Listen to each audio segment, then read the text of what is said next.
துள்ளித் திரியும் பருவத்தில் எந்தன் துடுக்கடுக்கி பள்ளிக்கு அனுப்பி வைத்தலனே தந்தையாகிய பாதகனே என்ற பாடல் நமக்கு அறிவுறுத்துகிற நினைவூட்டுகிற செய்தி என்னவென்றால், அது ஒரு ஆண் பிள்ளையாக இருக்கட்டும் பெண் பிள்ளையாக இருக்கட்டும், அதனுடைய கல்வி கொடுத்து அதனுடைய தர உயரத்தையும் வளர்ச்சியையும் உருவாக்கி தருகிற மிகப்பெரிய பொறுப்பும் சிறப்பும் வாய்ந்தவன் தந்தை என்ற ஒருவன் தான் என்பதுதான் அந்த பாடலினுடைய உள்ளடங்கி இருக்கக்கூடிய உயரிய கருத்து. அது கிடைக்காத ஒருவர் தான் அந்த பாடலை எழுதியிருக்கிறார்னா அது எவ்வளவு பெரிய சிறப்புக்குரியது என்பதை ஒரு பிள்ளைகளினுடைய வளர்ச்சிக்கும் உயர்வுக்கும் காரணமாக இருக்கிறவன் தந்தை தான். அந்த காலத்தில் இலக்கிய உலகத்தில் மூழ்கி இருந்தவனுக்கு தெரியும், பிள்ளைகளை எல்லாம் செவிலித்தாய் வளர்த்தாள். இன்றைக்கி செல்லு தான் வளர்க்குது. எந்த அம்மாவாவது கிண்ணத்தில் சாதம் போட்டு பாலை ஊற்றி ஒரு வாய் ஊட்டிய வரலாறு உண்டா? செல்லை கையில் கொடுத்துட்டு கிண்ணத்தில் சாதம் போட்டு பாலை ஊற்றி வச்சா அதுவாக அள்ளி அள்ளி போடுது. அதுக்கு பால் சோறுன்னு தெரியல, மோர் சோறுன்னு தெரியல. இன்றைய உலகத்தில் அம்மாவுக்கு அந்த கடமையிலிருந்து விலகி இருக்கிறாள். அதனால் தாய் ஊட்டி வளர்க்கிற போது உறவுகளை சொல்லி கொடுத்து வளர்த்த நிலை இன்றைக்கு இல்லை. அடுத்தது, இன்றைக்கு இருக்கிற பெண்களினுடைய உலகமே சீரியல் உலகம்தான். அதில் தான் உலகமே மூழ்கி கிடக்குது. நம்ம ஆள் ஒருத்தன் தான் இன்னும் நிஜமாகறான். ஏன்னா அவன் சீரியலும் உட்காந்து பார்க்குற வரலாறே கிடையாது. ஏன்னா இங்கே இருக்கிற பிரச்சனையே அவனுக்கு பெருசாக இருக்குது, அந்த பிரச்சனையை வேறு தாங்க முடியணுமா அப்படின்னு அந்த சீரியல் உலகத்துக்கு போகிறது கிடையாது. நம்மளால் எப்பயுமே ரசிப்பாங்க. ரசனை உள்ளவனால்தான் குழந்தைகள் தவறுகளை கூட மன்னித்து அவர்களை உயர்த்துவதற்கு அவன் காரணமாக இருப்பான். எப்படின்னா நம்மளுக்கு இருக்கிற ரசனை மாதிரி உலகத்தில் யாருக்கும் இருக்காது சார். தாக்குதலை கூட தாங்குதலாக எடுத்துக்கொள்வான். முந்தா நாள் போய் ஒரு ஆஃபீஸில் லீவு கேட்குறாரு சார் ஒருத்தர். ஈரானுக்கும் இஸ்ரேலுக்கும் சண்டை நடக்குது, எனக்கு 4 நாள் லீவு வேணுன்னாரு. மேனேஜர் கேட்டார், ஏயா ஈரானுக்கும் இஸ்ரேல் நடக்கிற சண்டைக்கும் பெரிய சண்டைக்கும் உனக்கு என்னையா சம்பந்தங்குது, எதுக்கு லீவு கேட்குற? போன வாரம் நான் கேட்டேன், எனக்கும் என் மனைவிக்கும் சண்டையாக இருக்குது, ஒரு 2 நாள் லீவு வேணும்னு. சின்ன சின்ன சண்டைக்கெல்லாம் லீவு கேட்காதேன்னு சொன்னீங்க. அதனால்தான் பெரிய சண்டைக்காவது நீங்கள் லீவு கொடுப்பீங்கன்னு வந்தேன். சார் நான் என்ன கேட்குறேன், எதையுமே எளிமையாக எடுத்துக்கிறவன் தான் இன்னொருவருக்கு ஏற்றத்தை தருவதற்கும் தன்னை அர்ப்பணித்து கொள்வான் என்பது தான் தந்தை ஸ்தானத்தில் இருக்கிறவருக்கு காரணமாக இருப்பதனால்தான் ஈன்று புறந்தருதல் என் தலை கடனே சான்றோனாக்குதல் தந்தைக்கு கடனேன்னு புறநானூற்று புலவன் 2000 வருஷத்துக்கு முன்பாகவே எழுதினான். அந்த புறநானூற்றுக்கு புதுவுரை எழுதிய எங்கள் நடுவர் அவர்களுக்கு தெரியாததில்லை. சான்றோனாக்குதல் தந்தைக்கு கடன். அது மட்டுமல்ல, தந்தை மகற்காற்றும் நன்றி அவையத்து முந்தியிருப்ப செயல் என்று திருக்குறளிலே திருவள்ளுவரும் வலியுறுத்தி சொல்லுகிற உண்மையையும் இந்த நீதிமன்றத்திலே நான் பதிவு செய்ய கடமைப்பட்டு இருக்கிறேன். பிள்ளைகளுடைய உயரம் வளர்ச்சி இன்றைக்கி பார்த்தீங்கன்னா இத்தனை 3 தாய்மார்கள் உயர்ந்த இடத்துக்கு வந்திருக்காங்க. இது யார் காரணம்னு நினைக்கிறீங்க? நான் உளவியல் பூர்வமாக உண்மையை சொல்கிறேன். ஒவ்வொரு வீட்டில் என்ன நடக்குன்னு தெரியுமா? போதும் படித்த வரைக்கும், காலேஜ் படிச்சியா, அப்பா அம்மா சொல்கிறத கேட்டு எவனோருக்கோ ஒருத்தனை கழுத்தை நீட்டி குடும்பம் நடத்துகிற வேலையை பாரு, அதுக்கு இதுக்கெல்லாம் ஆசைப்படாதேன்னு பெண்ணினுடைய கல்வியை கூட தடுத்து நிறுத்துகிற முற்றுப்புள்ளி வைப்பதற்கு முனைவர்கள் தான் இன்றைக்கு தாய்மார்கள். ஆனால் அப்பா சொல்லுவார், நீ படிடா, அப்பா இருக்கிறேன், கவலைப்படாதே. நீ படிடா சொல்ல, நான் அப்பா இருக்கிறேன்டா, கவலைப்படாதே. உளவியல் அடிப்படையில் சொல்லட்டுமா, சைக்காலஜி அடிப்படையில் நான் சொல்லட்டுமா, ஒரு ஆண் பிள்ளை அம்மாவை விரும்புவான், அம்மாவை நேசிப்பான். பெண் பிள்ளை எப்பொழுதும் அப்பாவை தான் விரும்புவா, அப்பாவை தான் உயிருக்கு உயிராக நேசிப்பா. அதனால்தான் அப்பா ஒவ்வொரு தந்தையும் என்ன சொல்லுவாங்க தெரியுமா, தன்னுடைய பெண்ணை என் இளவரசிமா, என் இளவரசி நீதான் என்று இதயத்தில் சுமந்து கொண்டு அந்த பெண்ணை உயர்த்தி பேசுகிற பெருமை ஒவ்வொரு தந்தைக்கும் இருக்கிறது. சாதாரணமான பெண்ணை கூட சரித்திர பெண்ணாக மாற்றுவதற்குரிய ஊக்க சக்தியையும் உற்சாகத்தையும் ஊட்டுபவனை ஒவ்வொரு வீட்டில் இருக்கிற தந்தைமார் தான் இன்றைக்கு அந்த சக்தியையும் வல்லமையும் கொடுக்குறான்னா அதுதான் வளர்ச்சிக்கும் உயர்வுக்கும் காரணமாக இருக்கும். அப்போ தன்னை நம்புகிற தன்னம்பிக்கையை கொடுப்பதே ஒரு தந்தை தானே. பிள்ளைகள் பிள்ளைகள் என்ன சொன்னாலும் மகிழ்வான் சார். அம்மாவுக்கு அந்த மகிழ்வு வராது. இப்படி பேசுது பாரு, யாரை பார்த்து பேசுகிறேன்னு உடனே அழ ஆரம்பிச்சிருவாங்க. அப்பா சொல்கிறத கேள்றா, அப்பா சொன்னதை கேட்டால் தாண்டா உயர முடியும், எல்லாத்தையும் சாதிக்க முடியும்னார். இந்த பையன் கேட்குறான், மார்கோனி ரேடியோ மார்கோனி அப்பா எதையாவது கண்டுபிடிச்சாரா? தாமஸ் ஆல்வா எடிசன் அப்பா எதையாவது கண்டுபிடிச்சாரா? இப்போ இவங்க கண்டுபிடிச்சதை அவங்க அப்பா கண்டுபிடிக்கல இல்லை. அப்போ அந்த புள்ள தானே உயர்ந்தவன். அது மாதிரி நானும் உயர்வமாக வருவேன்னு அப்பாவையே மடக்கி பேசினாலும் என் பிள்ளை எவ்வளோ உற்சாகத்தனமாக பேசுகிறான்னு உள்ளூர மகிழ்ந்து அவனுக்கு எப்படியெல்லாம் உதவலாம் என்று சிந்திப்பவன் தான் தந்தையாக இருக்கக்கூடிய வாய்ப்பு ஒவ்வொரு வீட்டிலையும் இருக்கிறது. கடன் உடன்பட்டாவது பிள்ளைகளை படிக்க வைக்க வேண்டும் என்று விரும்புகிறவன் தந்தையாகத்தான் இருப்பான், மறுக்க முடியாது. அதனால்தான் இந்த நாட்டுக்கே தந்தையாக இருந்த பெருந்தலைவர் காமராஜர் தான் படிக்காவிட்டாலும் என் பிள்ளைகள் படிக்க வேண்டும் என்று அனைத்து பிள்ளைகளுக்குமான படிப்புக்கு ஆதாரத்தை தேடி கொடுத்தவர். அந்த பள்ளிக்கூடத்தில் படித்தவன் தான் ஏன் நான். அதனால்தான் வித்தியாசம் வரக்கூடாது, பணக்காரன் ஏழை என்றெல்லாம் வேறுபாடு வரக்கூடாது என்பதற்காகத்தான் சீருடையையும் கொண்டு வந்து சிறப்பாக எல்லோரையும் சமப்படுத்தி ஒரு வகுப்பறையை காண்பித்தார். அப்படிப்பட்ட ஒரு பெருமை ஒரு ஆணுக்குத்தான் வரும். தான் தேச விடுதலைக்காக சிறைப்பட்டிருந்தாலும் சிறையில் இருந்த காலத்தில் தன்னுடைய மகளுக்கு கடிதத்தை முறையாக தினமும் எழுதி கொண்டிருந்தார். எழுதிய கடிதத்தை என்ன எழுதினார்? நீ நலமா, உன் வீட்டில் இருப்பவர் நம் வீட்டில் இருப்பவர்கள் நலமா என்று விசாரித்து எழுதவில்லை, உலக வரலாற்றை கடிதத்தில் எழுதி எழுதி அனுப்பினார். அந்த தந்தை எழுதிய கடித வரலாற்றை படித்து படித்துதான் பிற்காலத்தில் இந்திய தேசத்தின் மிகப்பெரிய நாற்காலியில் பிரதமர் பதவியிலே உட்கார்ந்த பெருமை அன்னை இந்திரா காந்திக்கு இருந்தது என்றால் அந்த கடிதத்தை எழுதியவர் மனிதகுல மாணிக்கம் ஜவஹர்லால் நேரு அவர்கள். இதை விட என்ன உதாரணம் உங்களுக்கு வேணும்? இதுக்கு மேலே வேணும்? எப்படிப்பட்ட ஒரு சிந்தனை! அம்மாவுக்கு என்ன தெரியுமா? எப்பயுமே பாருங்கள், சின்ன குழந்தை வீட்டை ஸ்கூலில் விட்டு உடனே இருந்தான்னா அப்பா என்ன கேட்பாரு? என்னடா ரேங்க்கு, என்னென்ன சப்ஜெக்ட், என்ன ரேங்க்கு? அவன் ஏற்கனவே பயங்கரமான ஆளாகிறான். அப்பா அவனுடைய முகத்தை பார்த்தே அழகாக நடிப்பான் சார். அவன் பின்னா பிரில்லியன்ட்டு, திறமை வேறு, புத்தாலித்தனம் வேறு. ரியல் எஸ்டேட் பிஸ்னஸ் பண்ணுறவர் சேரில் உட்காந்துங்கிறார். 6ஆம் கிளாஸ் படிக்கிற பையன் உள்ளே ஓடி வரான். அவனுடைய ஃபேஸ் சரியில்லை, ஏதோ டென்ஷனில் இருக்கிறார் நினச்சிக்கிட்டு உடனே ஒரு கேள்வி கேட்டான். அப்பா 100 மார்க்கு கணக்கில் நான் வாங்கிட்டான், நீ என்னப்பா நினைப்பான்? நான் ஹார்ட் அட்டாக்கே வந்தாலும் வந்துருண்டாண்டார். அப்படிலாம் உனக்கு வரக்கூடாது தான் 30 வாங்கிக்கிறேன்னா. அவங்க அப்பா அப்படியே கட்டி பிடிச்சிட்டாரு. அப்படியே அந்த சோகத்தை சுகமாக மாற்றிட்டான். பார்த்தீங்களா? இந்த புத்திசாலித்தனத்தையும் கூட ஊக்க சக்திக்கு ஊக்கம் கொடுத்து வளர்க்குறவன் தந்தையாக தான் இருப்பானே தவிர அதை முற்றுப்புள்ளி வைக்கிறதுன்னா தாய். அதுக்கு இந்த நேரமும் கிடையாது, அவங்களுக்கு நேரமும் கிடையாது. எப்பாடுபட்டாவது, கட்ட வண்டி இழுத்தாவது, கடுமையான வெயிலில் உழைத்தாவது, வியர்வை சிந்தி பிள்ளைகளினுடைய கல்வியை முன்னேற்றம் காண வைக்க வேண்டும் என்று இன்றைக்கு ஆட்டோ ஓட்டுகிற நண்பர்கள் கூட பிள்ளைகளின் கல்விக்காகவே அல்லும் பகலும் அயராது செயல்படுகிற ஒரு தொழிலாளர் தோழர்கள் எல்லாம் இன்றைக்கு நாம் கணக்கெடுத்து பார்த்திங்கன்னா எல்லா இடங்களிலுமே இருக்குது. இவங்களுக்கெல்லாம் உடனே கோபம் வரும், பிள்ளை எதனா சொன்னால் கோபம் வந்துடும். ஆனால் நான் ஆசிரியர், நான் ஒரு ஆண் ஆசிரியர் இல்லையா? நான் தந்தையும், என் மகனுக்கு நான் தந்தை. ஆண் ஆசிரியராக இருந்தாலும் எங்கள் மனசுலேயும் மகிழ்ச்சி இருக்கும், வேதனை இருக்கும். அந்த வேதனையை கூட நாங்கள் மகிழ்ச்சியாக மாற்றிக்குவோம். போன மாதம் கும்பகோணத்துக்கு போயிருந்தேன். கும்பகோணத்துக்கு போயிட்டு கோயிலுக்கு போகலான்னு தேங்காய் பழம்லாம் வாங்கிட்டு அந்த கடையில் வெத்தலை இல்லை, பாக்கு இல்லை. ஒரு பெட்டி கடையில் போய், தம்பி 5 ரூபாய்க்கு வெத்தலை பார்க்கணும், 3 வெத்தலையும் 2 பாக்கம் வச்சான். கூட 2 வெத்தலை வைக்கக்கூடாதான்னு. அன்றைக்கி நான் படித்த காலத்தில் நீ கூட 2 மார்க் போட்டிருந்தீன்னா இந்த கடையை நான் ஏன் வைக்கிறேன்னா. அப்புறம்தான் தெரிஞ்சுது குரோம்பேட்டையில் அவன் என்கிட்ட படித்த பையன்னு எனக்கு அன்றைக்கி தான் தெரியும்.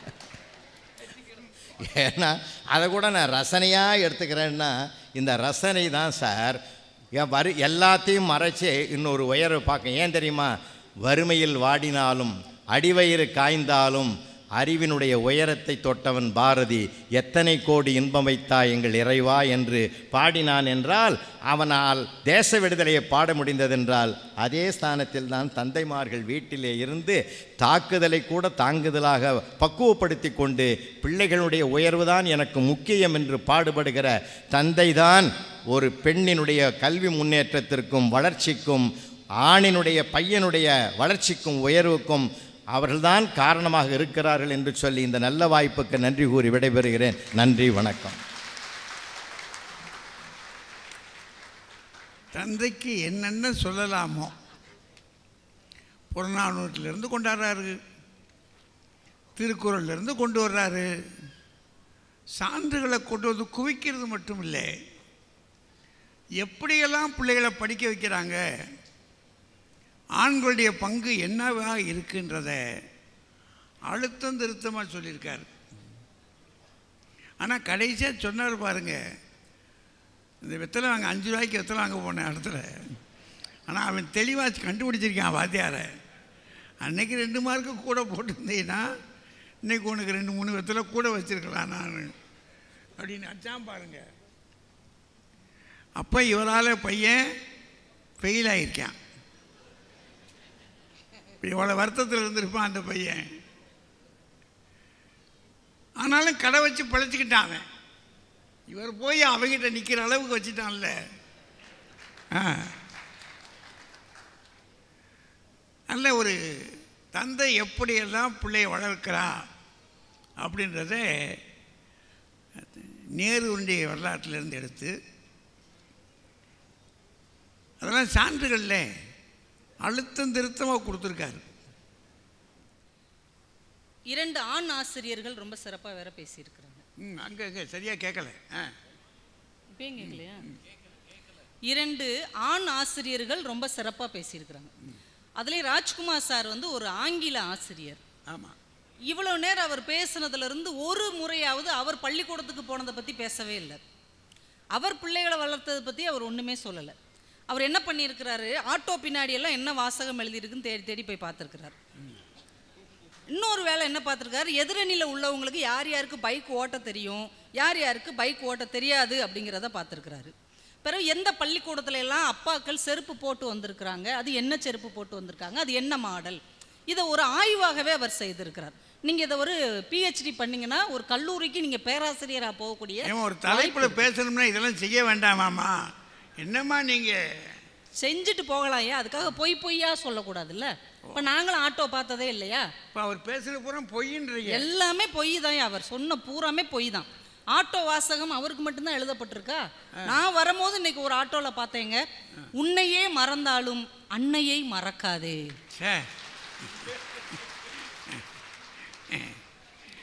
நீங்கள் பார்க்குற ஆட்டோலாம் இப்படி இருக்கு. உங்களுக்கு ஒரு ஆட்டோ இருந்தால் எங்களுக்கு ஒரு ஆட்டோ இருக்காதா? அதானே இருக்கும்யா. அவருக்கு ஒரு பாஷானா எங்களுக்கு ஒரு மாணிக்கம் இருக்கத்தானே செய்வார்.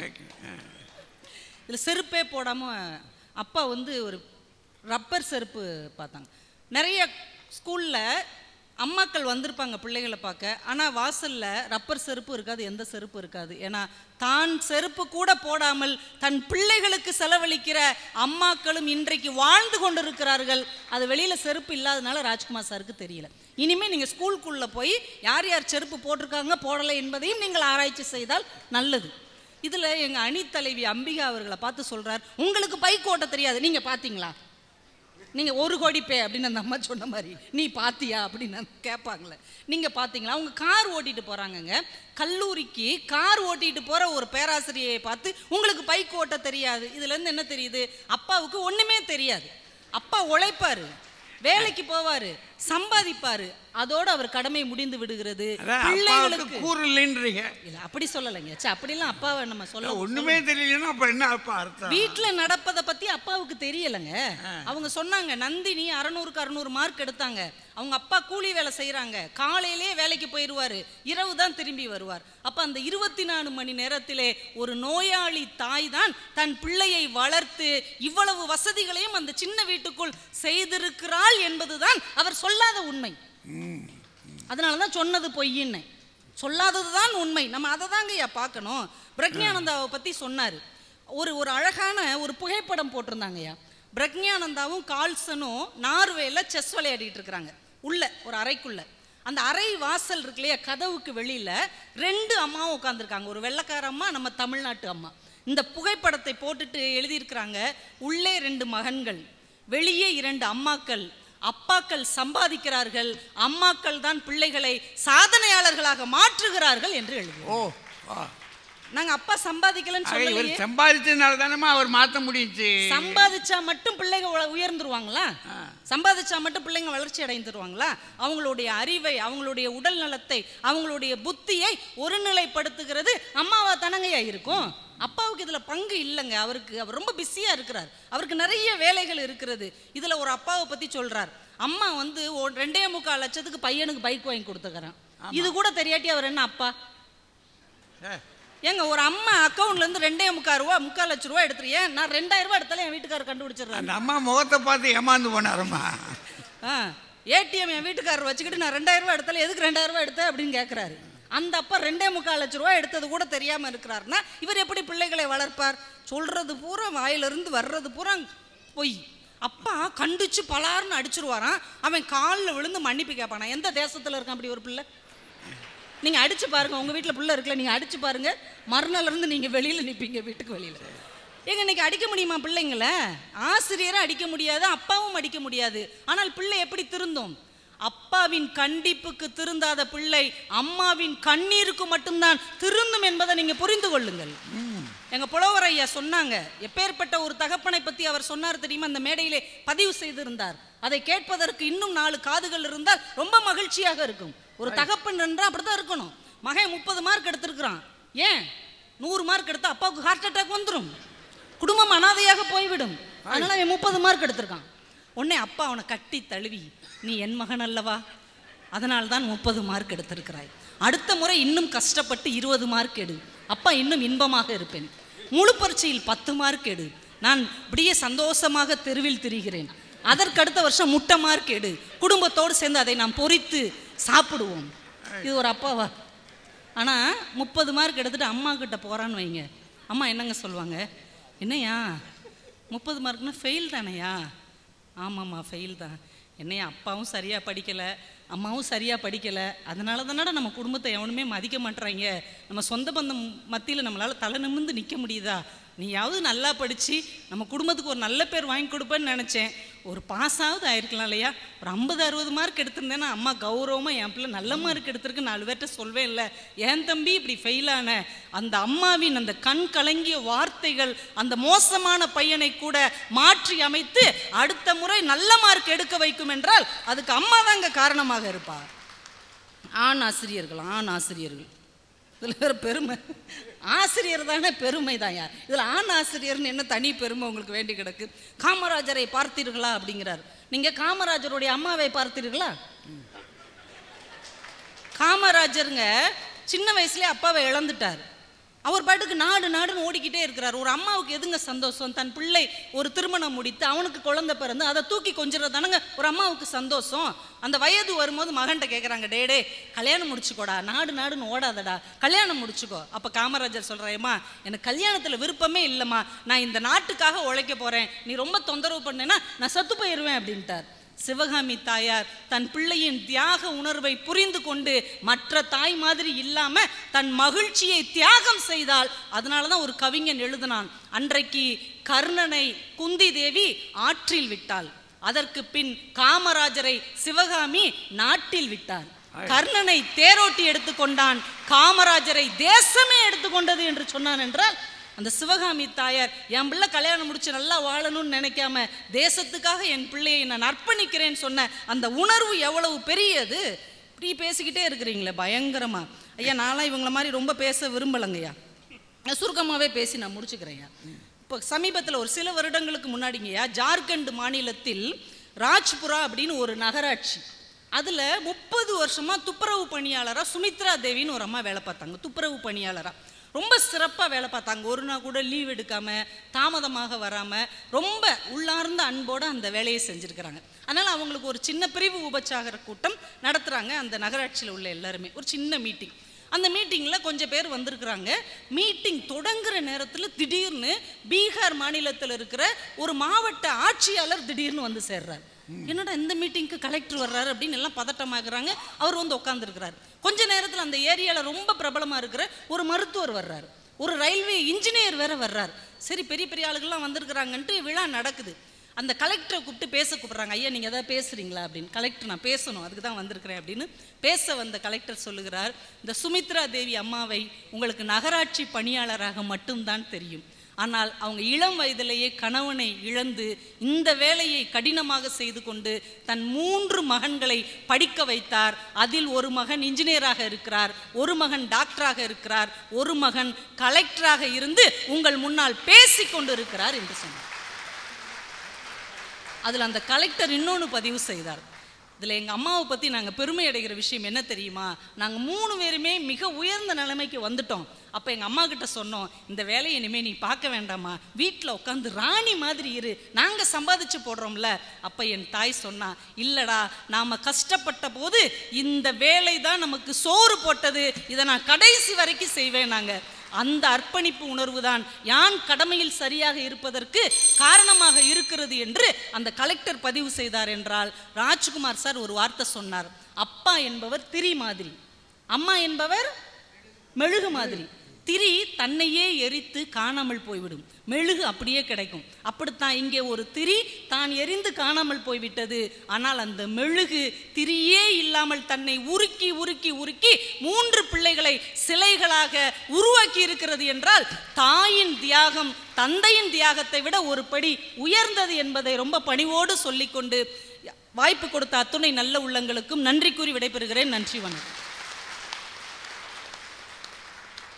எவ்வளவு சாதாரணமான தொழிலில் இருந்த தாய் யார் யாரை படைச்சிருக்காங்க பாருங்க. கலெக்டரு, டாக்டரு, அப்புறம் யாருமா இன்ஜினியர், பொறியாளர்.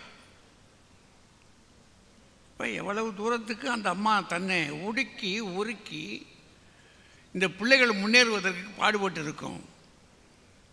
3 பெரிய படிப்பு, அது சாதாரண விஷயம் இல்லை.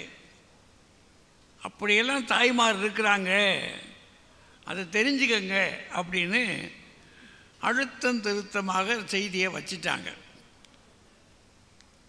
தாய்மார்கள் கட்சி கொஞ்சம் கடுமையாக தான் இருக்குது. நான் கூட இங்கே கைதட்டு விழாதுன்னு நினச்சேன். தாய்மார்கள் பேசுகிற போது அவங்களுக்கு கைதட்டு நிறைய கிடைக்குது. அவங்க கட்சியும் கொஞ்சம் கட்ட நிற்கிது. என்ன நெருக்கடி, இப்போ கடைசியாக வர்ற ஆள் வில்லங்கமான ஆள்.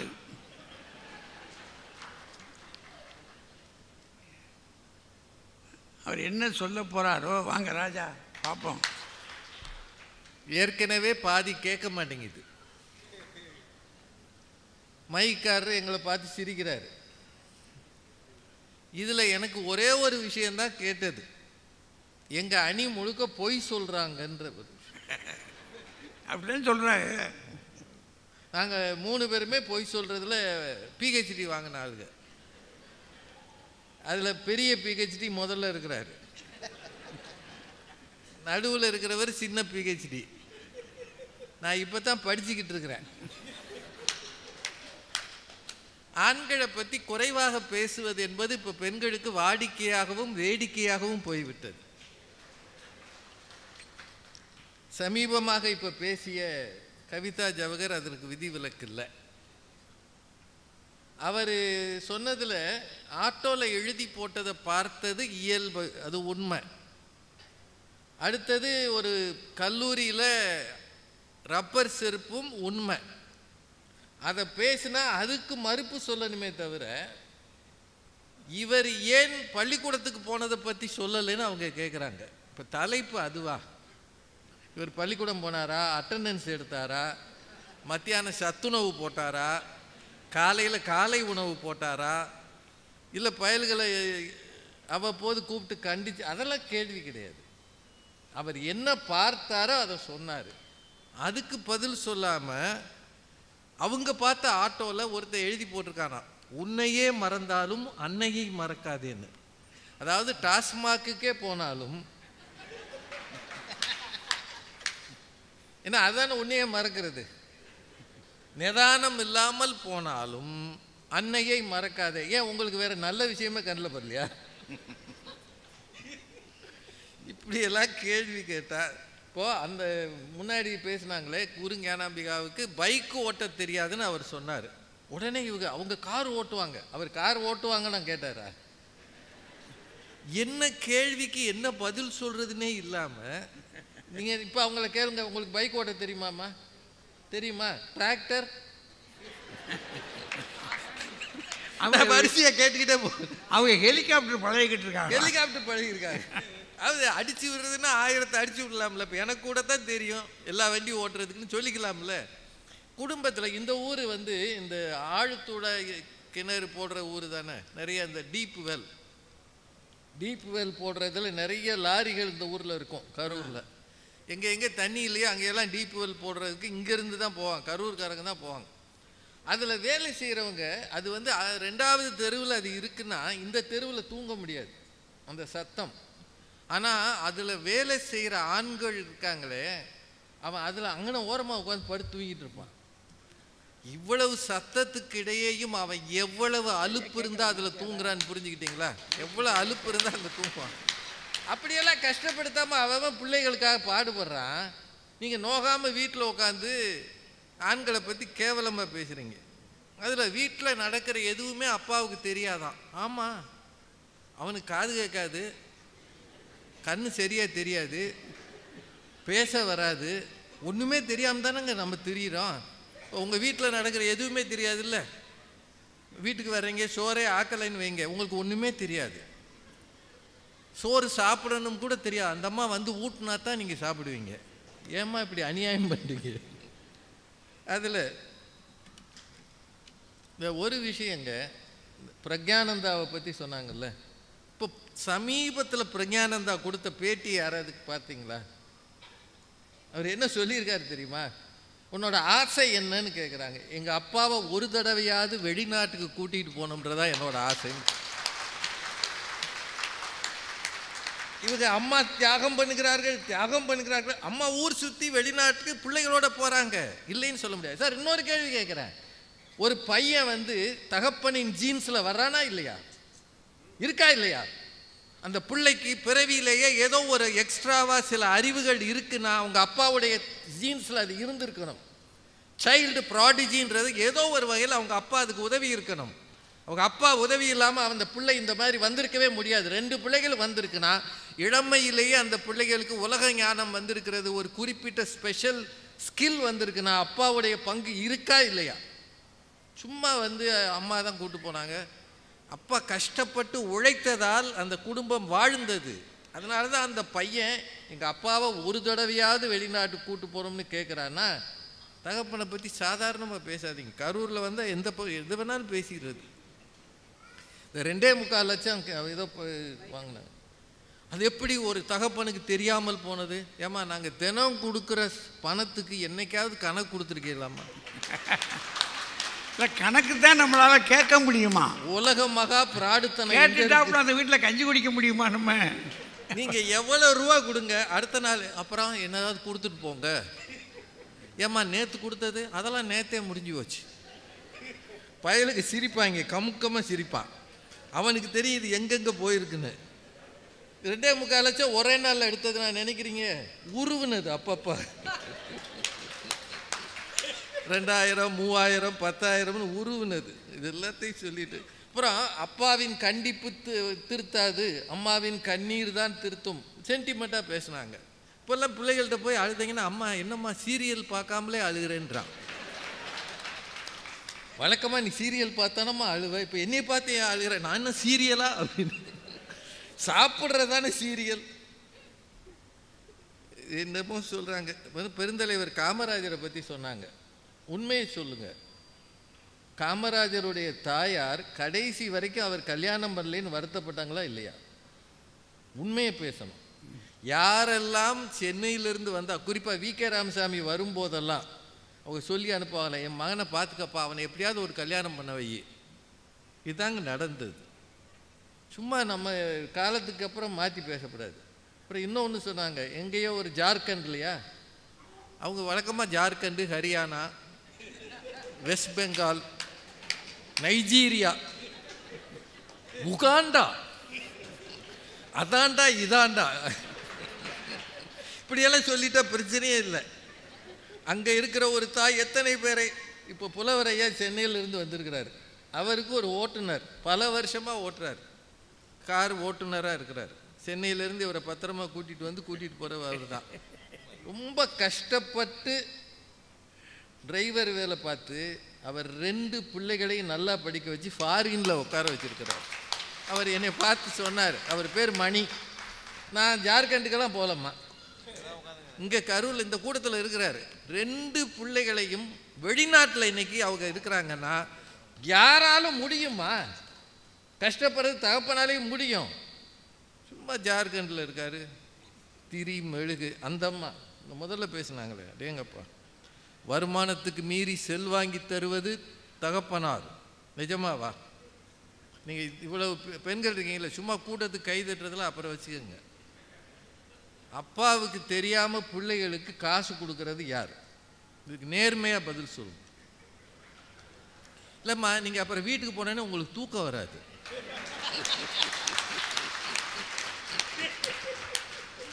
நம்ம ஒரு பொது இடத்துல போய் சொல்லிட்டோமே, அதாவது கண்ணீர் விடுகிற தாயாக இருந்தால் தூக்கம் வராது. இப்போது வாட்ஸ்அப்லேயும் ஃபேஸ்புக்லேயும் ஒரு செய்தி சமீபத்தில் வந்தது, வடநாட்டில், அதே வடநாடு தான்மா, உங்கள் ஜார்க்கண்டு. பூ கட்டுகிற ஒரு தாய், பூ கட்டி கோயில் வாசலில் விற்கிற ஒரு தாய் ஐஃபோன் வாங்குகிற கடைக்கு வந்தாங்க பையனை கூட்டிகிட்டு. அந்த ஐஃபோன் நெருக்கி 1 லட்சம் ரூபாய். அது என் மகன் ரொம்ப விரும்புகிறான்னு வாங்கி கொடுத்தாங்க. அதை பற்றி செய்திகள் நிறைய விமர்சனங்கள் வந்தது, கமெண்ட்ஸ் வந்தது. பல பேர் சொன்னாங்க, உன் குடும்ப நிலைமை என்ன? தினசரி பூக்கட்டி தான் நீ குடும்பம் நடத்துகிற, நீ உன் பிள்ளைக்காக இவ்வளவு காஸ்ட்லியாக செலவழிக்கலாமா? நீ ஒரு நல்ல தாயான்னு நிறைய பேர் போட்டுருந்தான். தகப்பனால் அப்படி செய்ய முடியாது, அவன் தான் கடை வாங்குறான், அவனுக்கு தெரியும். பிள்ளைகள் மீது அன்பை செலுத்துவதன் மூலம் செல்லம் கொடுக்கிறது அம்மாக்கள் தான் பிள்ளைகளை கெடுக்கிறாங்கன்றது உண்மையா இல்லையா? அப்புறம் இன்னொன்று சார், அப்பாக்கள் ரோல் மாடலாக இருந்து கெடுக்கிறாங்கன்னு அவங்க சொன்னாங்க. கொஞ்சம் பேர் குடிக்கிறாங்க, கொஞ்சம் பேர் தவறான வேலைகளுக்கு போகிறாங்க. ஆனால் உங்கள்கிட்ட நேர்மையாக கேட்குறேன், இந்த ஊரில் எல்லாரும் குடிகாரர்களா? எல்லாரும் குடிகாரர்களா? எல்லாரும் தவறான இடத்துக்கு போகிறாங்களா? எல்லாரும் ரம்மி சர்க்கிளில் விளையாடுறானா? இல்லை இல்லை, அவன் கண்ணீர் விட்டு உழைக்கிறான். கரூர் மாதிரி ஊரில் வந்து ஒவ்வொரு நேரத்தையும் காசாக்குகிற ஒரு ஊர் இது. தமிழக வரலாற்றில் கரூர் சைலண்ட்டாக எவ்வளோ புரட்சி பண்ணிக்கிட்டு இருக்குன்னு தெரியுமா?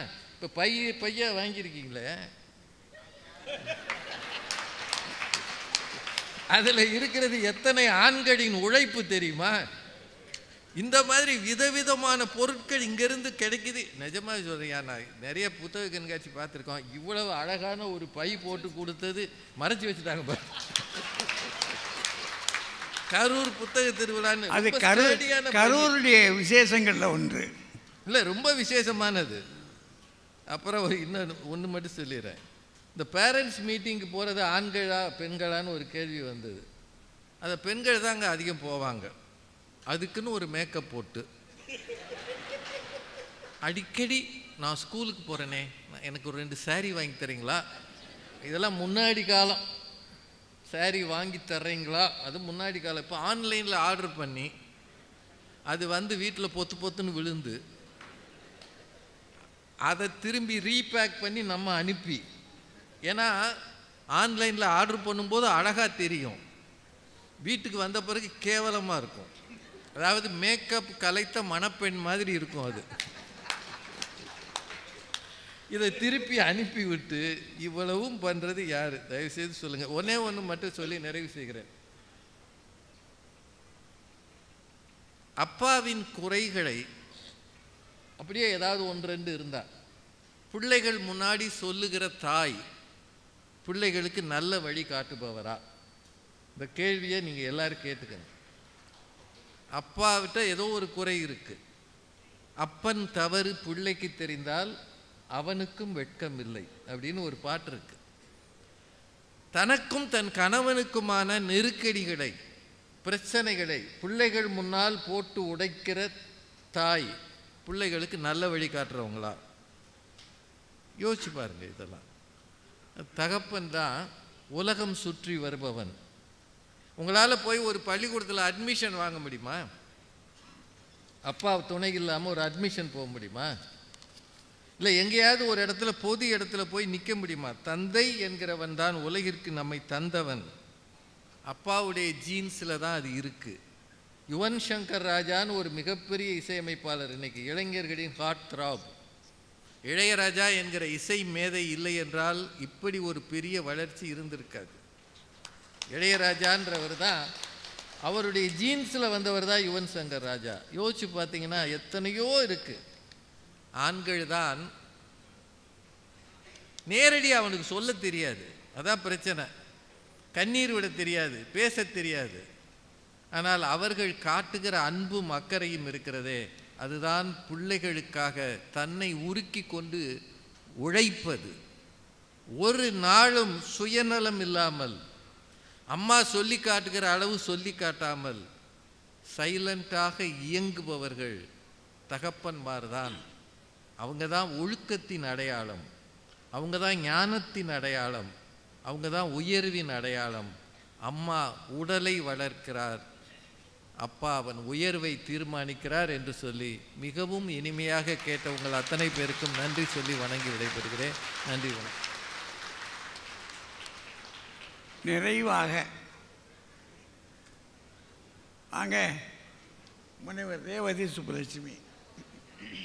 கருப்பு தங்கத்திற்கு பெயர் பெற்ற கரூர் மாநகரத்தில் அறிவு திருவிழாவாக புத்தக திருவிழாவை சீரோடும் சிறப்போடும் கொண்டாடி வரும்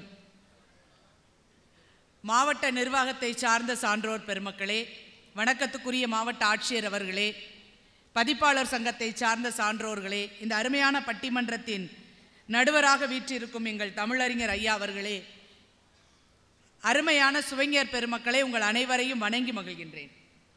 நடுவர் அவர்களே, ஒரு பிள்ளையின் உயர்வுக்கும் முன்னேற்றத்திற்கும் பெரிதும் காரணம் தந்தையே அப்படின்னு எனக்கு முன்னால என் அன்பு சகோதரர் ராஜா அண்ணன் பேசிட்டு போனார்.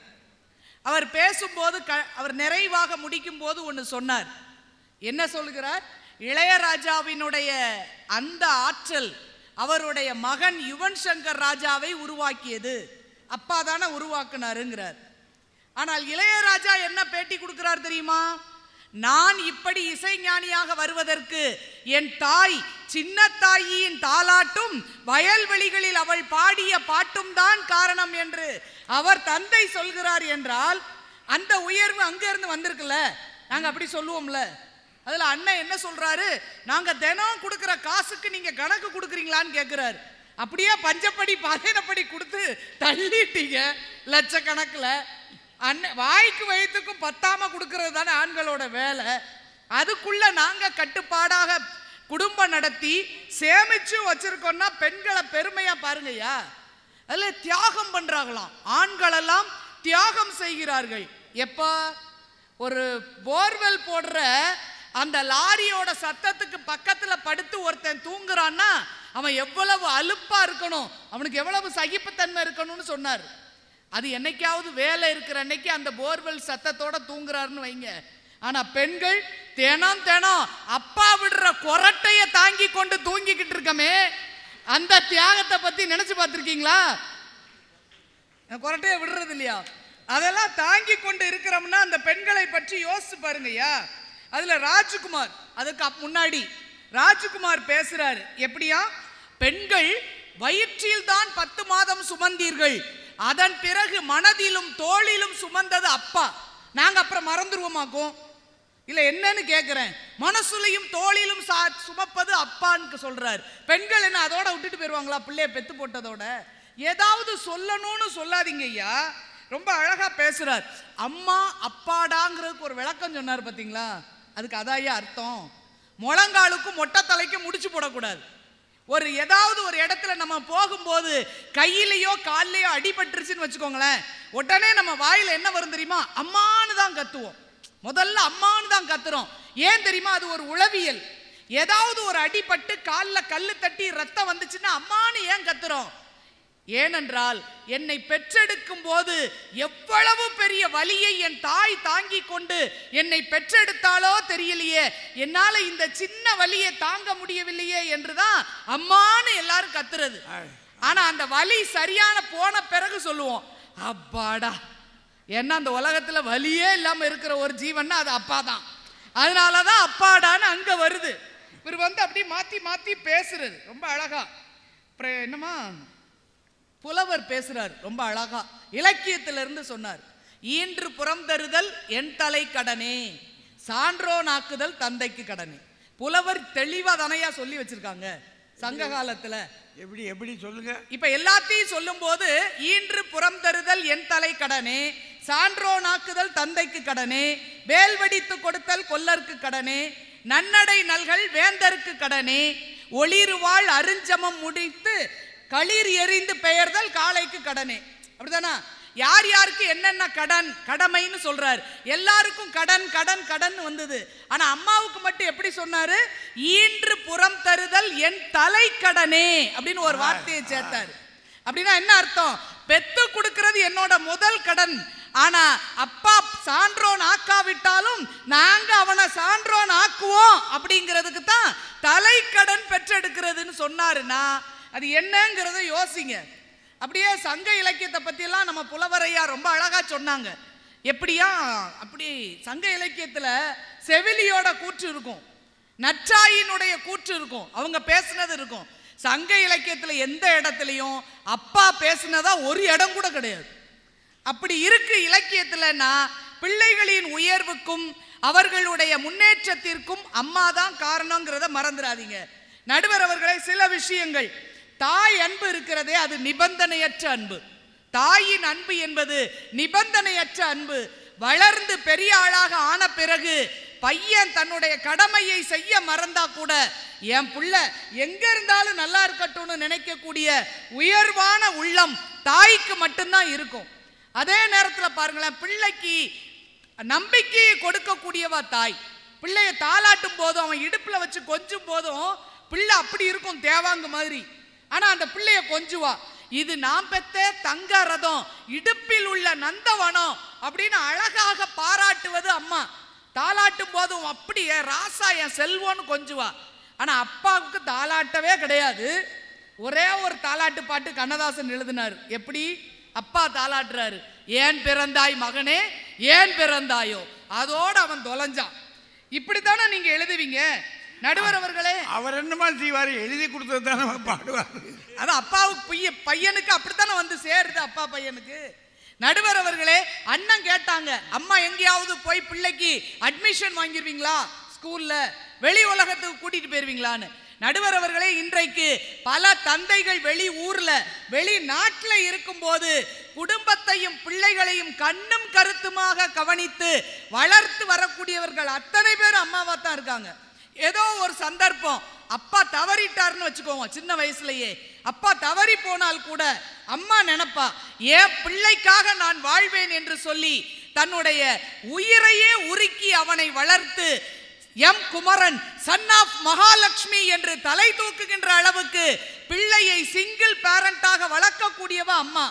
ஆனா ஏதோ சந்தர்ப்ப சூழ்நிலையில பிள்ளைய பெத்துட்டு அம்மா போயிட்டாங்கன்னு வச்சுக்குவோம், தவறிட்டான்னு வைங்க, அப்பா என்ன செய்வாரு? என் பிள்ளைக்காக நான் வளர்க்குறேன்னா சொல்லுவாரு, ஆஹா என் பிள்ளைய வளர்க்க எனக்கு ஒரு பொண்ணு வேணும்னு கேட்பாரு. அப்படி ஒரு பெண் வந்தால் தான் பிள்ளையை வளர்க்க முடியும்னு நினைக்கிறது அப்பா. கஞ்சி காய்ச்சணும்லம்மா, கஞ்சி காய்ச்சதுக்காக ஆள் வேணும்ல. ஏன் அது நீங்களும் சமைக்கலாமே, ஏன் முடியாது? நடுவர் அவர்களே அழகா சொல்றாங்க.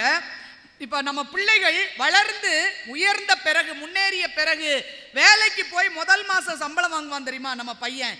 வாங்கின பையங்கள்ல இந்த ரசிகர்களை பார்த்து கேட்போம், வாங்குற பையன் மாச சம்பளத்துல அம்மாவுக்கு புடவை எடுத்து கொடுக்கணும், அம்மாவுக்கு ஒரு பரிசு வாங்கிட்டு வரணும்னு வரான்னா என்ன அர்த்தம்? அப்பாவுக்கு வாங்கி கொடுத்துருக்கானா?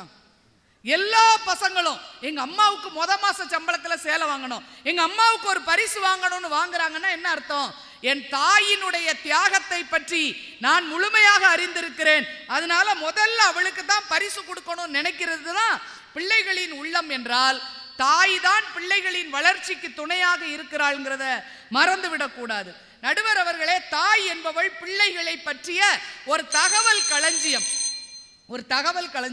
பிள்ளைக்கு என்ன பிடிக்கும், எந்த நேரத்தில் அவன் என்ன மூடில் இருப்பான், எந்த பாடம் பிடிக்கும், என்ன சாப்பாடு பிடிக்கும், அவன் மனநிலை என்ன என்று பிள்ளைகளை பற்றி அத்தனை டேட்டாவும் அப்பாவுக்கு தெரியாது, அம்மாவுக்கு தான் முழுமையாக தெரியும் என்றால் யாருக்கு முழுசா தெரியுமோ அவங்க தான் உயர்வுக்கு காரணமாக இருக்க முடியுங்கிறத மறந்துடாதீங்க. இசை புயல் ஏஆர் ரஹ்மான் அவரு சின்ன வயசுல அப்பாவை இழந்த பிறகு படிப்பை விட இசை ஆர்வம் அவருக்கு அதிகமாக இருந்தபோது அவங்க அம்மா கரிமா பேகம் அவரை இசை கற்றுக்கொள்வதற்கு முழுமையாக ஒப்படைச்சாங்க. அதனால் தான் ஆஸ்கார் அவார்டு வாங்கியவுடன் அவர் சொன்னாரு, எனக்கு என் வாழ்க்கைக்கு வழிகாட்டியாக இருந்த என் தாய் தான் எனக்கு சூப்பர் ஸ்டார் என்று ஏஆர் ரஹ்மான் சொல்லி சொன்னார். எனக்கு இசை கருவிகள் எல்லாம் வாங்க வேண்டியது இருந்தது, அப்ப வீட்டில் பணம் இல்லை. ஆனா அம்மா அவளோட மகளுக்காக சேர்த்து வைத்த, திருமணத்துக்காக சேர்த்து வைத்த நகை அத்தனையும் பிள்ளைக்காக கொடுத்து இவன் உயர்வாக வருவான் என்று நம்பி கொடுத்ததால் தான் நான் இந்த விருதை பெற முடிந்தது என்று சொல்கிறார் என்றால், பிள்ளைகள் மேல் முழு நம்பிக்கை வைத்து வளர்த்தெடுக்கக்கூடியவர்கள் தாய் என்பதை மறந்து விடாதீர்கள். நடுவர் அவர்களே, அப்பா வளர்ப்பாரு, ஆனா பிள்ளைக்கு முடியாம இருக்கும் போதோ இல்ல பிள்ளைகள் ஒரு மாற்றுத்திறன் உடையவர்களாக இருந்தாலோ அப்பா அவ்வளவு பொறுமையாக கூட இருந்து வளர்ப்பாங்கன்னு சொல்ல முடியாது இல்லையா? உடல் நலம் இல்லாம இருக்கும் போதோ மாற்றுத்திறனுடைய குழந்தைகள், மன வளர்ச்சி குறைந்த குழந்தைகள் என்றால் ரொம்ப பொறுமையா பிள்ளைகளோடையே இருந்து அவங்களை முன்னேறுவதற்கு அப்பா வாழ முடியாது. ஆனா தாய் செய்வா, முழுமையும் என் பிள்ளையே உலகம் என்று அந்த பிள்ளைகளை உயர்த்துபவள் தாய். நம்முடைய எழுத்தாளர் சுந்தர ராமசாமி அவருடைய சிறு வயதில் உடல்நல குறைவு ஏற்பட்டு நடக்க முடியாம படுக்கையில் இருந்தபோது அவர் தாய் பக்கத்துல உட்கார்ந்து புதுமை பித்தன் கதைகளை எல்லாம் வாசிச்சு காட்டினாங்களாம். அப்படி வாசித்து காட்டியதுதான் பின்னால் ஒரு எழுத்தாளராக நான் வருவதற்கு காரணமாக அமைந்தது என்று சொல்கிறார் என்றால், அப்படி பிள்ளைகளின் உயர்வுக்கும் வளர்ச்சிக்கும் காரணமாக பெண்கள் தான் இருக்க முடியும். நடுவர் அவர்களே, ஒரே செய்தியோடு நிறைவு செய்கின்றேன். ஒருவர் சொன்னார், என் உலகமே அம்மாதான், என் தாய் தான் எனக்கு பஞ்சபூதமாகவும் இருக்கிறாள். நீ என் நிலம் என்னை தாங்கியதால், நீ என் நீர் நான் உன்னை பருகியதால், நீ என் காற்று உன் மூலம் நான் சுவாசித்ததால், நீ என் ஒளி என் வாழ்க்கைக்கு வெளிச்சம் கொடுத்ததால், நீ என் வானம் என்னை எப்போதும் கவனித்துக் கொண்டிருப்பதால் என்று ஒரு மனிதன் தன் தாயை பார்த்து மட்டும்தான் சொல்ல முடியும் என்றால், ஒரு பிள்ளையின் உயர்வுக்கும் முன்னேற்றத்திற்கும் பெரும் காரணமாக இருக்கக்கூடியவர் தந்தையை விட தாயே என்று கூறி வாய்ப்புக்கு நன்றி பாராட்டி விடைபெறுகிறேன். நன்றி, வணக்கம். பெரியோர்களே, கரூர் மக்களை ரொம்ப பாராட்டணும். இவ்வளவு நேரமாக காத்திருந்தது மட்டுமல்ல, கவனித்து கேட்டது மட்டுமல்ல, என்னதான் முடிவுகளை சொல்கிறாங்க கேட்டுட்டு போவோம் அப்படின்னு பொறுமையாக உட்கார்ந்துருக்கிறீங்க பாருங்கள். முதல்ல உங்களுக்கு வாழ்த்து சொல்லிக்கிறேன். அதில் மாவட்ட ஆட்சியர் அவர்கள், அது மட்டுமல்ல, அவர் எங்களுக்கு கூட்டத்தை தொடங்கி வச்சிருக்கக்கூடிய அவர் இருக்காரு, இவங்க எல்லாம் சேர்ந்து வருவாய்த்துறை கோட்ட ஆட்சியரா இவங்களெல்லாம் உட்கார்ந்து இருந்து கேட்கிற இந்த காட்சி இருக்கு பாருங்க, ஒரு தனிப்பட்ட முறையில் ரொம்ப அருமையாக செய்திருக்கிறாங்க. ஒன்று, வந்தவங்களுக்கெல்லாம் புத்தகத்தை கொடுத்துருக்காங்க, அருமையான புத்தகத்தை. ரெண்டாவது, இங்கேருந்து வீட்டுக்கு போகும்போது ஒரு பையன் தூக்கிட்டு போகும்படி. அதனால் இன்றைக்கி பேச்சாளர் பெருமகளுக்கெல்லாம் ரொம்ப சந்தோஷம். அதுக்கு காரணம் இங்கே இருக்கக்கூடிய குவாரியில் இருக்கக்கூடிய பெரியவங்க, இந்த அரசு துறை சார்ந்த அறிஞர்கள் எல்லாருமாக சேர்ந்து இதை செய்திருக்கிறாங்க. எல்லாருக்கும் எங்களுடைய வாழ்த்துக்கள். பெரியவர்களே, சுருக்கமாக இதை சொல்கிறா இருந்தால் தலைப்பில் பிள்ளைகளின் வளர்ச்சி, முதல்ல அதை பார்க்கணும். வளர்ச்சி எதில் இருக்கும்? உடலில் வளர்ச்சி இருக்கும், உள்ளத்தில் வளர்ச்சி இருக்கும், அறிவில் வளர்ச்சி இருக்கும். 3 துறை இருக்குது. வளர்ச்சி அப்படின்னா பிள்ளை வளரணும்ல. நேற்று இருந்த நிலையிலே இருக்க முடியாது, அது புறத்தோட்டத்தில் வளரணும். இப்போ அந்த வளர்ச்சிக்கு அடிப்படை காரணம் யாராக இருக்க முடியும்? அதுக்கு முதல்ல சோறு வேணும். உடல் வளருவதற்கு சோறு, உணவு வேணும்.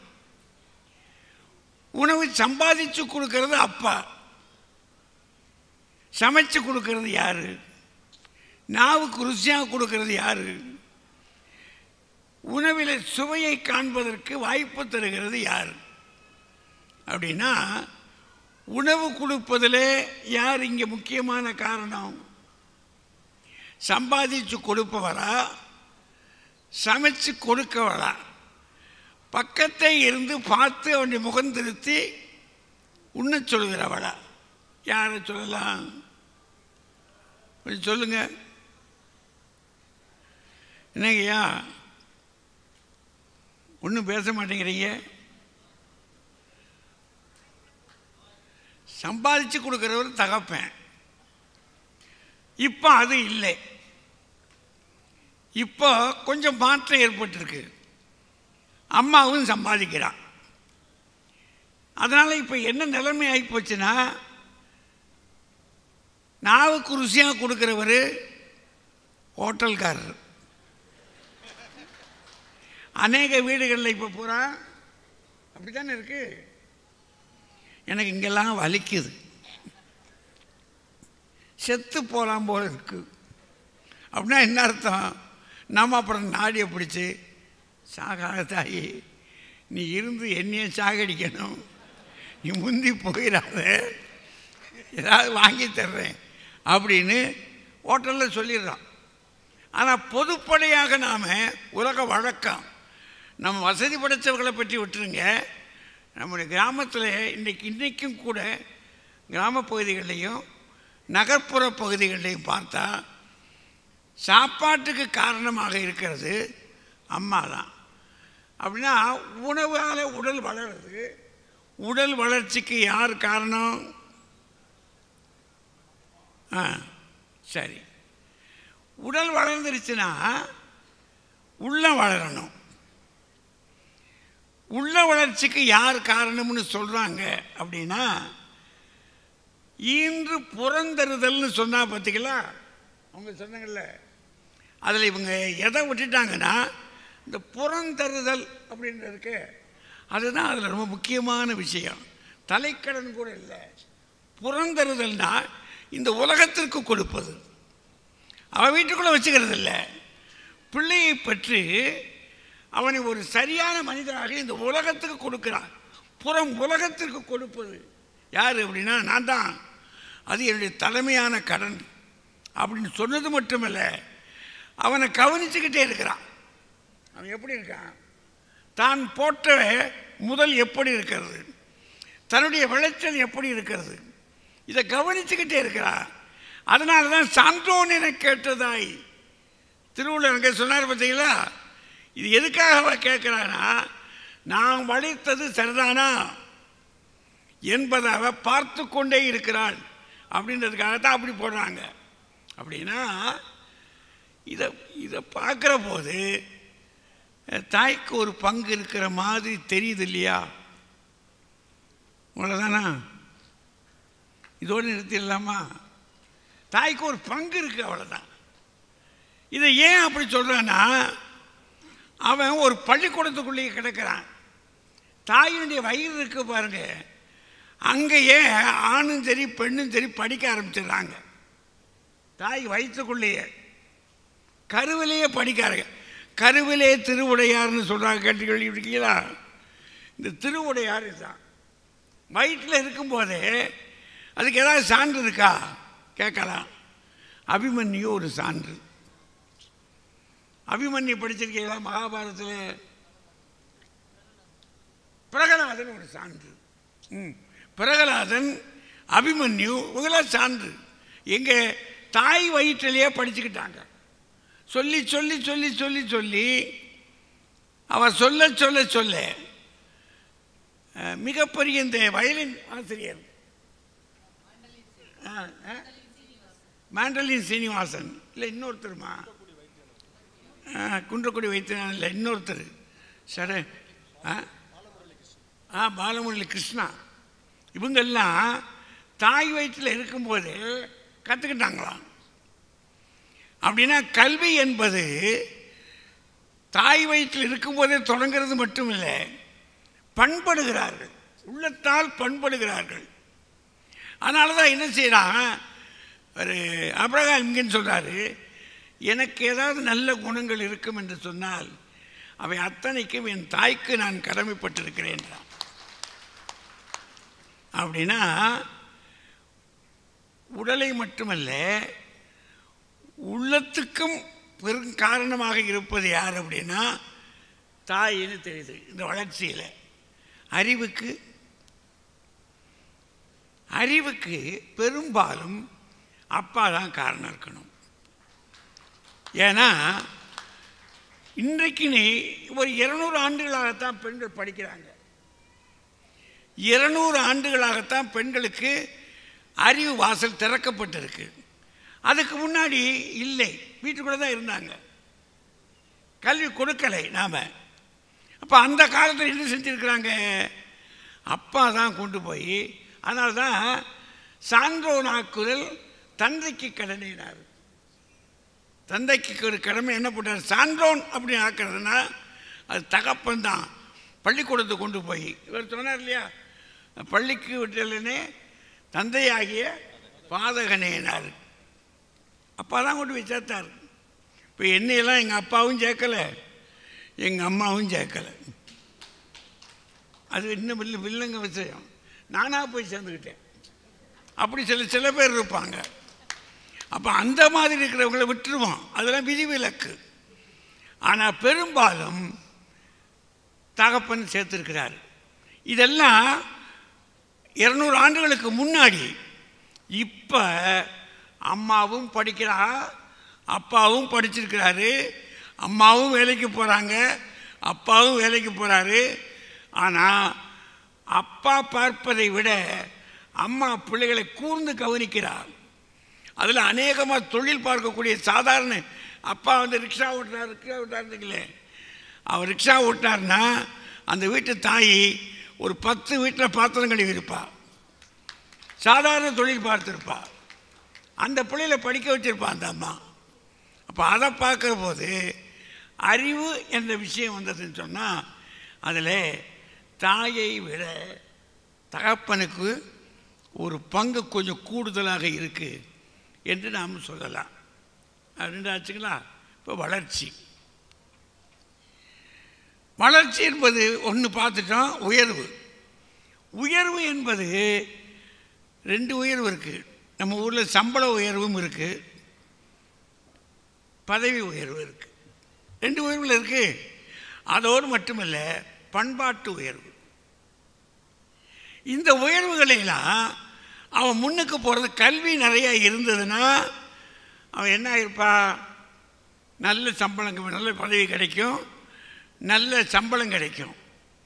அப்போ படிப்பு இருந்தால் பதவி இருக்குது, நல்ல சம்பளமும் இருக்குது. அதை விட என்ன முக்கியம் அப்படின்னா அவன் எந்த பதவியில் இருக்கிறான்றதில் அர்த்தம் இல்லை, அவன் எப்படி இருக்கிறான். யாரை பார்க்க போகிறீங்களா? முசுடு பையா, அவனை போயா பார்க்க போகிறீங்க? ஒரு காரியம் ஆகாது. நீ போன ஒன்றும் ஆகாது, ஏதாவது கொண்டுக்கிட்டு போ அப்படின்னானா அப்போ என்ன அர்த்தம் ஆகும்? அவர் பண்பாடு சரியில்லை. பதவி உயர்வு இருக்குது, பண்பாட்டு உயர்வு இல்லை. இந்த மனுஷன்யா, அவன் மனுஷன்யா, போனால் எப்படி மனுஷனாக இருக்காயா, காரியம் கிடுக்கிடுன்னு ஓடுதியா, இருந்தாலும் பதவியில் இருக்கணுமியா அப்படின்னு சொன்னால் பண்பட்ட மனிதனாக இருக்கான் பார்த்தீங்களா, அது உயர்வு. பதவி உயர்வு என்பதை விட பண்பாட்டு உயர்வு ரொம்ப பெரிது. இந்த பண்பாட்டு உயர்வுக்கு யார் காரணமாக இருப்பா? யோசித்து பாருங்க. எப்போது உள்ளத்திற்கு தாய் காரணமாக இருக்கிறாளோ, எப்போது நம்முடைய நாவிலே மொழியை கற்றுக் கொடுப்பதற்கு தாய் காரணமாக இருக்கிறாளோ, எப்போது நாம் நடப்பதற்கு தாய் காரணமாக இருக்கிறாளோ, வாழ்க்கையில் வெளிப்புறத்தில் நடப்பதற்கு மட்டுமே தாய் காரணம் அல்ல. நல்ல நடை, நன்னடை அப்படின்னு சொல்கிறாங்க பாருங்க. அந்த நடையே ஒழுக்கம், பண்பு இவை எல்லாம் அடிப்படையாக இருப்பதற்கு காரணம் யார் அப்படின்னா, யோசித்து பாருங்க. 2 விஷயம் உங்களுக்கு சொல்லலாம். ஒன்று, அது பெரும்பாலும் நமக்கு ராமாயணத்தை, கம்பராமாயணத்தை படித்தீங்கன்னா, நான் கம்பனை தான் சொல்கிறேன், ஒரு சில வரி அதில் பார்த்தீங்கன்னா, தசரதனை நீங்கள் பார்க்குற போது எப்படி இருக்கிறான்? அவன் ராமனை நேசிக்கிறான், பரதனை ஏசுகிறான். பரதன் குற்றவாளியாக இருந்தான். அவசரப்பட்டு சாபக்கணக்கில் போய் மாட்டிக்கிட்டு தகப்பன் தன் பிள்ளையை ஏசுகிறான். ஆனால் அவ்வளவு நெருக்கடி இருந்தாலும் அவன் சுமித்திரையை பாருங்க, அவன் காட்டுக்கு போகிறேன்னு சொன்ன உடனே, டேய் தம்பி மாதிரி போகாதே, வேலைக்கார மாதிரி போ அவன் கூட, ராமன் கூட அப்படின்னு தாய் சொல்லித்தர்றான். அடியரின் ஏவல் செய்து என்றான். தம்பி எனும் படி என்று அடியரின் ஏவல் செய்து அப்படின்னா அவன் அப்படி சொன்னால, கையை பரதனை பார்த்து என்ன சொல்கிறா? அடே அப்பா, 1000 கோடி அமர்வுகள் அவரோ தெரியும் நம்மான்றான். அப்படின்னா யோசித்து பாருங்க, வீட்டில் இருக்க பெண்ணு பண்பற்றவளாக இருக்கா. அவளுடைய பண்பாடு பிள்ளைகளை ஆக்கும், நல்லபடியாக ஆக்கும்.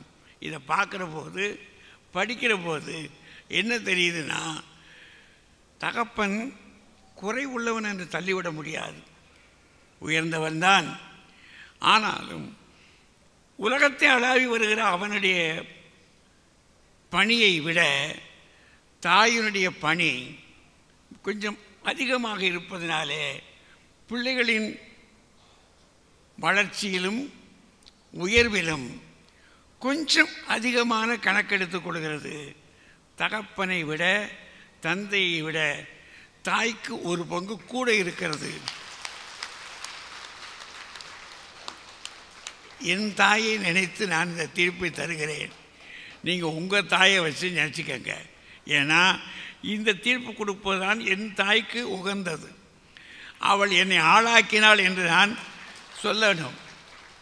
என்னுடைய தாய் எப்படி உங்களை என்னை ஆளாக்கினாளோ அதுபோல தான் உங்களுடைய தாயும் உங்களை ஆளாக்கி இருப்பாள் என்று நான் நம்புகிறேன். அதனால் தந்தையை விட தாயே வளர்ச்சிக்கும் உயர்வுக்கும் காரணம் என்று கூறி நன்றி கூறி நினைவு செய்கிறேன். நன்றி, வணக்கம். நல்லதொரு பட்டிமன்றம். இந்த தகவல் உங்களுக்கு பிடிச்சிருந்தா லைக் பண்ணுங்க, உங்க ஃப்ரெண்ட்ஸுக்கு ஷேர் பண்ணுங்க, மறக்காம எங்க சேனலுக்கு சப்ஸ்கிரைப் பண்ணுங்க.